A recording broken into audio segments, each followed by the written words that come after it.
Daddy நாமெல்லாம் இப்படி பண்ணிட்டு இருக்கிறோங்க வீரப்ப ஒருத்தன் கரெக்டுக்குள்ளேயே தெரியுறோம்.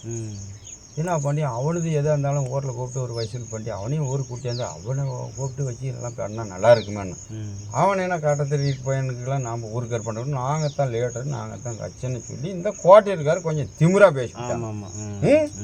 அவனுக்கு நம்மளுக்கு காட்ட தெரிவிக்கிற பையனுக்கெல்லாம் ஒருத்தனுக்கெல்லாம் நம்ம கட்சி சார்பில் எழுதிட்டு தெரிய முடியுமா? நாங்கள் லேடரு நாங்கள் தான் கட்சி ஊருக்கு தலைவனுங்க அப்படின்னு. சரி இப்படி ஊருக்குள்ளே பொறாம ஒழுகுது. இது என்ன பண்ண சரி அவன் வேறப்ப இந்த கட்சியை பற்றியே கண்டுக்கிறதில்ல. யாரா போலங்க யாரா வாழுங்க அப்படின்னு விட்டாரு. இது மொத்தம் மக்களை ஊரில் எது இடைஞ்சல் பண்ணாத வாழுங்க அப்படின்னு அவர் சொல்லிவிட்டு நான் கட்டுக்குள்ளே இருந்தாலும் சரி நான் காட்டுக்குள்ளே இருந்தாலும் சரி எனக்கு சோறுக்குதா இல்லையான்றது கூட எனக்கு கேட்கறதுக்கு ஆள் இல்லை. எனக்கு கடவுளே புண்ணியம் ஆகாயம் மோமாதேவி ரெண்டு தான் என்னை பார்த்துட்டு இருக்குது. மற்ற ஜனங்களோட நீங்களோட ஊருக்காரு பார்க்குறீங்கன்னு கதையெல்லாம் சொல்கிறாரு. சொல்லிவிட்டு இந்த கட்சியே வாண்டா எனக்கு எந்த கட்சிக்கு நான் வர்றதில்ல நான் காட்டுக்குள்ளே இருக்கிறவங்க எந்த கட்சிக்கு வரோம் மக்களை வச்சு நீ நாட்டை மட்டும் நல்லா போட்டுங்கன்னு சொல்லலை.